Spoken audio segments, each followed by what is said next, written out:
Bonjour à tous et à toutes, aujourd'hui on se retrouve pour une nouvelle vidéo des jeux en boîte. On va faire le point sur le lancement, sur les différents retours que vous nous avez faits et sur les modifications qui ont eu lieu ces derniers jours.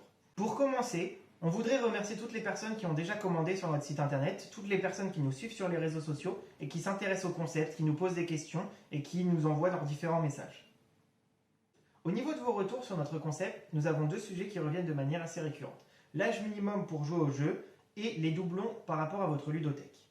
Au niveau de l'âge minimum conseillé pour nos boîtes, nous avons deux catégories de boîtes. Nous avons des boîtes familiales, la boîte de l'apprenti et la boîte de l'aventurier, et une boîte experte, la boîte du héros.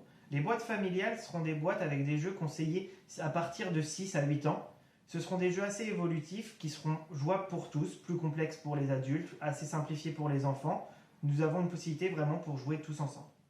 La boîte du héros, quant à elle, est une boîte experte. C'est une boîte donc pour les personnes déjà expérimentées dans les jeux de société et qui ne sont du coup pas vraiment ciblées pour les enfants. Ce seraient des jeux trop compliqués, trop longs, vraiment pas adaptés.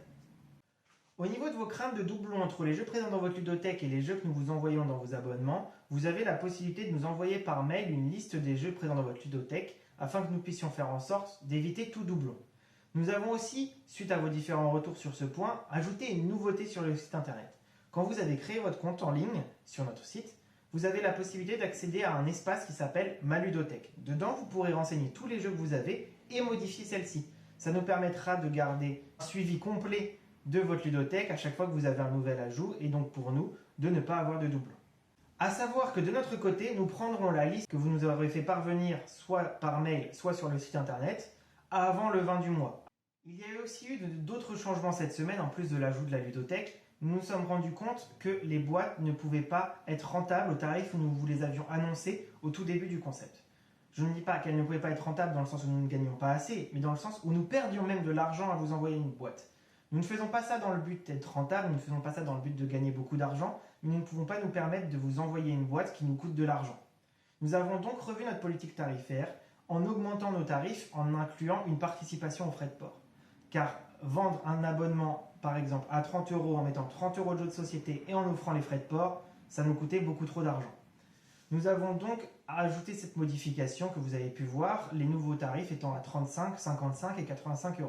Nous allons vous faire découvrir un petit peu plus l'univers des jeux en boîte d'ici peu. Nous aurons la possibilité de tourner des vidéos avec les personnes qui nous aident à tester les jeux de société, quand on pourra enfin se réunir à nouveau. N'hésitez pas à nous suivre sur nos réseaux sociaux, Facebook, Instagram, à vous abonner à la chaîne YouTube pour voir les différentes actualités. Nous essayons de garder le plus possible de contact avec vous et n'hésitez surtout pas dans les commentaires ou sur les réseaux sociaux à nous envoyer vos demandes, vos questions.